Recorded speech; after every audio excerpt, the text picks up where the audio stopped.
Hi student, मैं सलार खान। मैं नया चैप्टर आपके लिए लाया हूँ। क्लास 11 का क्लास 12 का सेमेस्टर 3, जो बहुत ही इम्पोर्टेंट होने वाला वीडियो है। तो इस चैप्टर को अच्छा से कंप्लीट करना है। चैप्टर नाम है शरद ऋतु, जो बहुत ही इम्पोर्टेंट चैप्टर है। शरद सुंदरी चैप्टर का नाम है शरद सुंदरी। तो इस चैप्टर का MCQ जो है इस बार आने वाला है सेमेस्टर 3 में, तो इसे अच्छा से डाउनलोड कर लेना है या इसे अच्छा से नोट्स कर लेना है। तो हम लोग स्टार्ट करते हैं MCQ टाइप क्वेश्चन। तो इस शरद ऋतु का ही कविता है, पोएम है, मतलब कविता टाइप का दिया है। उसके बाद यहाँ से हम लोग स्टार्ट करते हैं हिंदी का जो है MCQ टाइप क्वेश्चन, ठीक ना। तो MCQ टाइप क्वेश्चन जो है स्टार्ट होने से पहले हम लोग इसका व्याख्या थोड़ा बहुत समझते हैं। तो पार्ट 1 में हम लोग देखेंगे कुछ कांस का किया विनिमित सैफाली का हार बनाया। का इसका अर्थ क्या है? कांस के फूलों का गुच्छा बनाकर सैफाली यानी कि एक फूल की माला तैयार की गई है।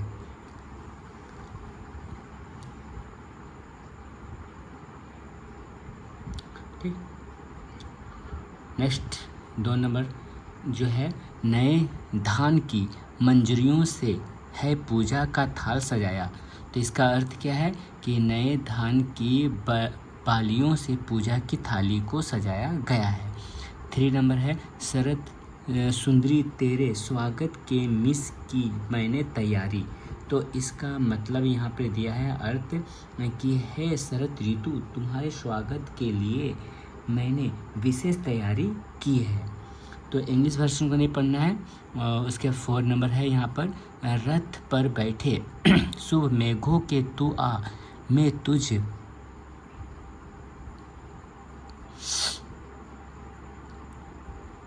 थोड़ा डिस्टर्ब हो रहा।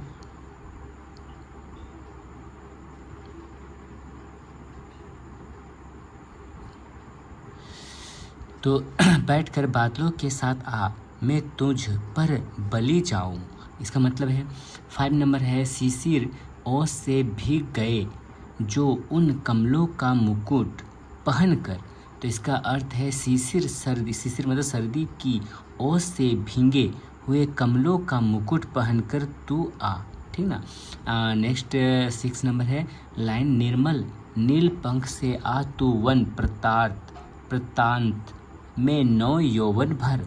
इसका हिंदी अर्थ है अपने साफ नीले पंखों के साथ तू आ और जंगलों में नया यौवन भर दे। 7 नंबर है, मालती के फूलों का आसन सघन कुंज बीच गया बिछाया। तो इसका अर्थ यहाँ है कि मालती के फूलों से आसन बना है और घने बागों से बिछा दिया गया है। 8 नंबर है, उफनाती गंगा के तट पर तब तुझको जा रहा बुलाया। का अर्थ है गंगा के उफनते तट पर तब तुझे बुलाया जा रहा है। इसका मतलब 9 नंबर है, राजहंस पथ निरख रहे हैं पथ पर अपने पंख बिछाए। तो इसका अर्थ यहाँ पर दिया है कि राजहंस का मतलब होता है हंस, रास्ता देख रहे हैं, उन्होंने रास्ते में अपने पंख बिछा दिए हैं। 10 नंबर है, पता नहीं किसने निज वीणा पर स्वर मादक मधुर बजाए। तो इसका अर्थ है पता नहीं किसने अपनी वीणा पर मधुर और मादक स्वर छेड़े हैं। नेक्स्ट 11 नंबर है, निज अलकों की कृपा कोर से मेरे मन को पारस कर दे। इसका अर्थ है अपने बालों की छाया से मेरे मन को छूकर सोने जैसा बना दे। 12 नंबर है, मेरे तमिस्त्र छद हृदय में तू नौ ज्योति उषा भर दे। इसका अर्थ है मेरे अंधकार से ढके हृदय में तू नई रोशनी और प्रभा भर दे, मतलब इसका।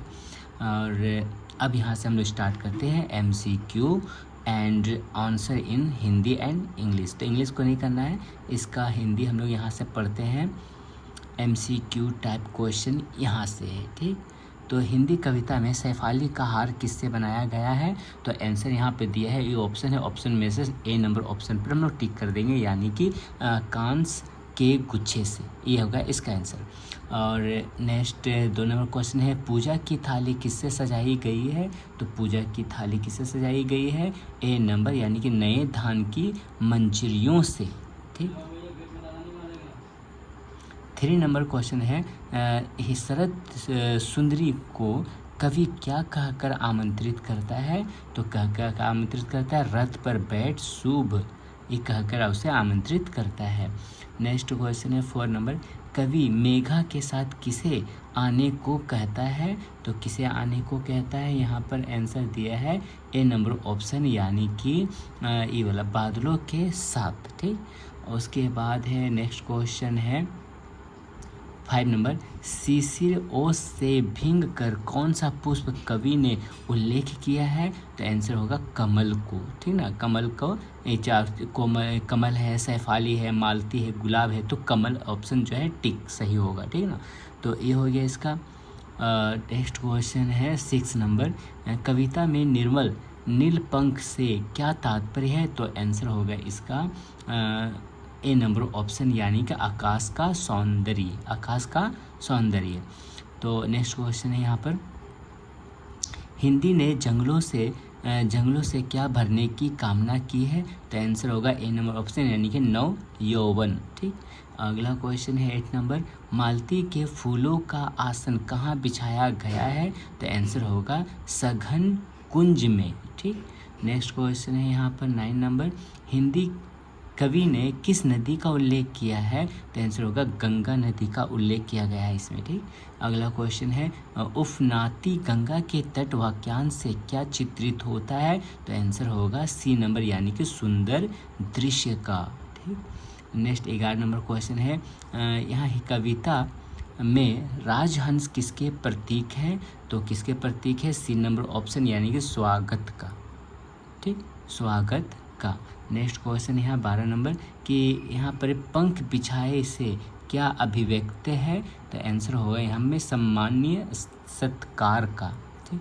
अगला क्वेश्चन है यहाँ पर, वीणा पर स्वर किसके लिए संकेत है? तो आंसर होगा यहाँ पर ए नंबर मधुरता का। ठीक। अगला क्वेश्चन है यहाँ पर, मादक मधुर शब्दों से कवि क्या चाह रहा है? तो आंसर होगा यहाँ पे मंत्रमुग्ध करना। नेक्स्ट क्वेश्चन है यहाँ पर, नीच अलंकों की कृपा कोर में अलंक का क्या अर्थ है? अलंक का अर्थ क्या है? तो इसका आंसर होगा डी नंबर यानी कि यहाँ नहीं, डी नंबर नहीं, आंसर होगा ए नंबर यानी कि बाल। ठीक। अगला क्वेश्चन 60 नंबर है कि कृपा कोर शब्द का भावार्थ क्या है? मैं कृपा कोर का मतलब क्या है? आंसर होगा करुणा की छाया। अगला क्वेश्चन है 17 नंबर, मेरे मन को पारस कर दे का क्या संकेत है? मेरे मन को पारस कर दे का संकेत है सुनहरा करना, सुनहरा कर देना। ठीक ना। अगला क्वेश्चन है यहाँ पर 18 नंबर, तमिस्त्र छंद हृदय का भावार्थ क्या है? तो आंसर होगा अज्ञानता। ठीक। अगला क्वेश्चन 19 नंबर, कवि किन दो प्रतीकों से हृदय में प्रकाश भरना चाहता है? आंसर होगा ए नंबर यानी कि नव ज्योति व उषा का। अगला क्वेश्चन है 20 नंबर, उषा शब्द किस अर्थ में प्रयुक्त है? आंसर होगा नई शुरुआत। 21 नंबर क्वेश्चन, कविता का मुख्य विषय क्या है? आंसर होगा शरद ऋतु का स्वागत। अगला क्वेश्चन 22 नंबर है कि शरद सुंदरी का शाब्दिक अर्थ क्या है? आंसर होगा शरद की सुंदर कन्या। अगला 23 नंबर क्वेश्चन, कौन सा पुष्प कवि ने सबसे पहले वर्णित किया है? तो आंसर होगा ए नंबर सैफाली पुष्प के बारे में। 24 नंबर क्वेश्चन है, धान की मंजरियाँ किस कृषि गतिविधि का संकेत है? तो आंसर होगा यहाँ पर ए नंबर यानी कि धान कटाई का। ठीक। नेक्स्ट क्वेश्चन है 25 का, कविता में कौन सी ऋतु का वर्णन है? तो आंसर होगा यहाँ पे शरद ऋतु का वर्णन है, शरद चैप्टर का नाम ही है। तो अगला क्वेश्चन है 26 का नाम, रथ किसका प्रतीक है? तो यात्रा का। तो आंसर होगा यहाँ पे यात्रा का, ए नंबर ऑप्शन। 27 नंबर, मेघ का संबंध किससे है? तो आंसर होगा वर्षा से है। ठीक ना, अगला क्वेश्चन है 28 नंबर, हिंदी कविता में शीशी शब्द का अर्थ क्या है? आंसर होगा ठंडी सर्दी। अगला क्वेश्चन है 29 नंबर, हिंदी में कमलों का मुकुट का भावार्थ क्या दर्शाता है? तो आंसर होगा पवित्रता को दर्शाता है। अगला 30 नंबर क्वेश्चन है, नील पंख किसकी ओर संकेत करता है? तो आंसर होगा पक्षियों की गति की ओर। 31 नंबर क्वेश्चन, वन प्रांत से क्या तात्पर्य है? तो वन प्रांत से तात्पर्य है घने जंगल। अगला क्वेश्चन 32, नव यौवन कितने प्रकार से समझा जा सकता है? आंसर होगा नव जीवन। नेक्स्ट क्वेश्चन 33 नंबर, सघन कुंज का पर्यायवाची क्या है? तो सघन वज का पर्यायवाची शब्द है पीड़ा हुआ उपवन, है ना, भीड़ा हुआ उपवन। तो 34 नंबर क्वेश्चन है, आसन शब्द का अर्थ क्या है? तो आंसर होगा बैठने की जगह। 35 नंबर क्वेश्चन है, उफनाती गंगा किस गुण को दर्शाती है? तो आंसर होगा ए नंबर, यानी कि प्रचंड प्रवाह। अगला क्वेश्चन है, हिंदी कविता में कौन सा पक्षी उल्लेखित है? तो आंसर होगा राजहंस नाम जो है उल्लेखित है। 37 नंबर है, पथ निरख रहे का क्या भाव है? आंसर होगा ए नंबर, यानी कि इंतजार। नेक्स्ट क्वेश्चन 38 नंबर, पंख बिछाए में कवि किसको आमंत्रित करता है? तो आंसर होगा शरद सुंदरी को आमंत्रित करता है। अगला 39 नंबर है, वीणा एक क्या है? आंसर होगा वाद्य यंत्र है। नेक्स्ट क्वेश्चन 40 नंबर यानी कि 40 नंबर है, स्वर मादक का अभिप्राय क्या है? तो आंसर होगा मोहिनी ध्वनि, ए नंबर ऑप्शन। नेक्स्ट क्वेश्चन है 41 नंबर, कविता में निज वीणा से संकेत किसकी ओर है? आंसर होगा ए नंबर ऑप्शन, यानी कवि का संगीत। अगला 42 नंबर क्वेश्चन है, निज अलंकों में निज शब्द का मतलब क्या है? तो आंसर होगा ए नंबर ऑप्शन, शरद सुंदरी की। 43 नंबर क्वेश्चन है, पारस का क्या प्रतीकात्मक अर्थ है? आंसर होगा परिवर्तन, ए नंबर ऑप्शन। 44 नंबर है, हिंदी मतलब कौन सा यौगिक कवि ने अपने मन के लिए कहा? आंसर होगा ए नंबर, यानी कि पारस। तमिस्त्र छंद में तमिस्त्र का क्या अर्थ है? आंसर होगा ए नंबर, अज्ञानता। 46 नंबर, हृदय किसका प्रतीक है? तो आंसर होगा यहाँ पर ए नंबर ऑप्शन, यानी कि भावनाएं। नेक्स्ट क्वेश्चन है 47 नंबर, नव ज्योति किस ओर संकेत करता है? आंसर होगा आशा की ओर संकेत करता है, ए नंबर ऑप्शन। 48 नंबर है, कविता में कौन सी भावना सबसे अधिक उत्पन्न होती है? तो आंसर होगा ए नंबर, यानी कि स्वागत का।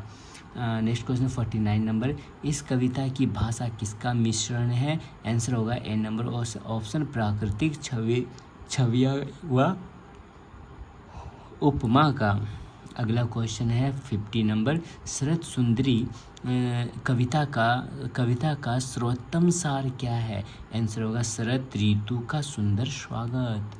ये हो गया इतना, यानी कि 50 क्वेश्चन जो है इस चैप्टर का MC क्वेश्चन 50 वो है, इसलिए इसे अच्छा से नोट डाउन कर लें या इसे अच्छा से याद कर लें। क्या है कि थर्ड सेमेस्टर का बहुत ही इम्पोर्टेंट क्वेश्चन है ये। और कोई भी सब्जेक्ट यानी कि कोई भी चैप्टर का PDF चाहिए या कोई भी सब्जेक्ट का PDF चाहिए तो मुझे व्हाट्सएप में कांटेक्ट करें और PDF के बारे में बात करें तो PDF आप लोग का सब सब्जेक्ट का PDF आराम से मिल सकता है। एग्ज़ाम में अभी भी कुछ समय बाकी है, कुछ का अभी भी बहुत टाइम है, इसलिए आराम से नोट्स भी हो जाएगा और PDF मिल जाएगा तो और अच्छा है कि ये लिखने की ज़रूरत नहीं पड़ेगा बल्कि PDF से ही याद हो जाएगा। अगर आप लोग किसी भी सब्जेक्ट का PDF चाहिए, कोई चैप्टर का PDF चाहिए तो मुझे व्हाट्सएप में कांटेक्ट करें।